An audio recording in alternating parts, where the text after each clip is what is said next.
Hey, Shannon here. Today I'm going to discuss a few of the topics that chapters 3 and 4 went over. I'm going to discuss SLR, aperture, f-stops, animation, blocking the talent, and tripods. First thing I'm going to talk about is SLR.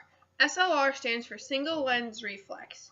How an SLR camera works is it uses a set of mirrors and different other prisms within the camera that reflect off each other, so the image that the camera is seeing goes to the viewfinder, so the person taking the photo can see what the camera is seeing. And how SLRs work is the shutter of the camera moves, which makes the mirrors move, which allows the image to be exposed into the body of the camera.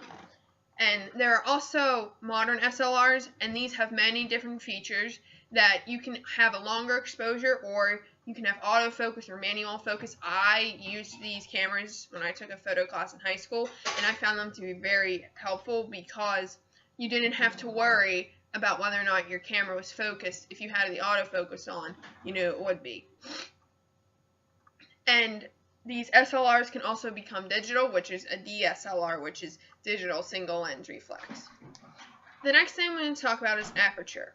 Aperture is the diameter of the lens when it's opening, and having a different size aperture helps determine the proper exposure. And having the proper exposure also relates to the amount of light required for each photo that is being produced, and it is measured in f-stops.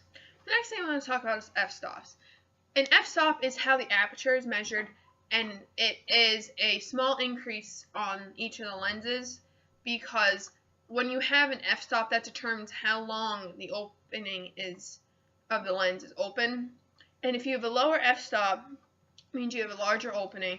And the typical ranges for f-stops are f2, f2.8, f4, f5.6, f8, f11, and f16.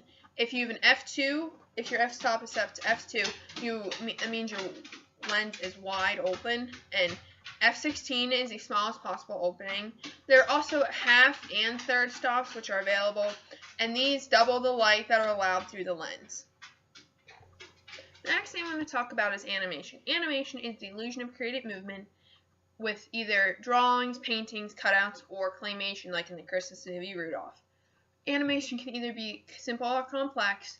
Complex would be considered a Disney movie, or simple would be considered a flip book that has a different picture on each page, and then when you flip it, you get a scene. And the hardest thing to do with animation is to break down the movements, because they all have to be in synchrony with each other. The next thing I'm going to talk about is blocking the talent. Blocking the talent is the movement of the actors that are in consideration with the camera and how the director wants it to appear on screen. If they want to have a more dramatic effect, then the actor has to say it in a different way or in a different location, because it helps helps the director plan when and where and how they'll move. The last thing I'm going to talk about is a tripod. A tripod is a three-legged stand that holds the camera and keeps it steady for filming. Tripods are very helpful because large cameras can get very heavy. Even if you have a neck strap, your neck still gets very tired after a while, because these cameras aren't light at all. So having a tripod is very helpful, and a big factor for this is it also helps steady the camera, because shaky cameras are not good, because then you get shaky photos or shaky videos, and that's all you can focus on. I hope you enjoyed this video, and I wondered if you noticed the big Rudolph in the background.